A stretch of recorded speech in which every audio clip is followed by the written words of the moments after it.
தயாரிப்பாளர் சங்க தேர்தலில் விஷால் ஓட்டு போட முடியுமா?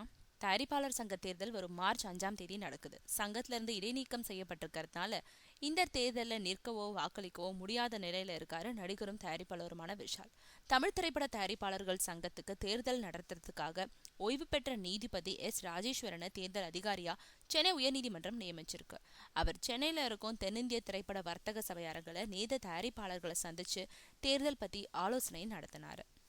பின்னாடி செய்தியாளர்கள் கிட்ட பேசும்போது தமிழ் திரைப்பட தயாரிப்பாளர்கள் சங்கத்துக்கு மார்ச் 5 தேர்தல் நடத்தப்படும். சென்னை ராயப்பேட்டையில உள்ள உட்லண்ட்ஸ் திரையரங்குல காலை 8 மணி முதல் மாலை 4 மணி வரைக்கும் ஓட்டுப்பதிவு நடக்கும். தலைவர் பதவிக்கு ஒருத்தரும் 2 துணை தலைவர்களும் 2 செயலாளர்களும் 1 பொருளாளரும் 21 செயற்குழு உறுப்பினர்களும் இந்த தேர்தலில் தேர்வு செய்யப்படுவாங்க. தேர்தலுக்கான வேட்பு மனுக்கள் நாளை முதல் பிப்ரவரி 3 வரைக்கும் சங்க அலுவலகத்துல வழங்கப்படும். வேட்பாளர்கள் கட்டணமா தலைவர் பதவிக்கு 1 லட்சமும், துணைத் தலைவர்கள், செயலாளர்கள், பொருளாளர்கள் பதவிக்கு 50,000மும், செயற்குழு உறுப்பினர் பதவிக்கு 10,000மும் நிர்ணயிக்கப்பட்டிருக்கு. சங்கத்திலிருந்து தற்காலிகமா நீக்கப்பட்டதை எதிர்த்து நடிகர் விஷால் நீதிமன்றத்துல வழக்கு தொடுத்திருக்காரு. அவர் நீக்கத்துக்கு நீதிமன்றத்துல தடை வாங்கி வந்தா ஓட்டு போடுறதுக்கோ இல்ல தேர்தலில் நிக்கிறதுக்கோ அனுமதிக்கப்படுவார்னு சொல்லியிருக்காரு.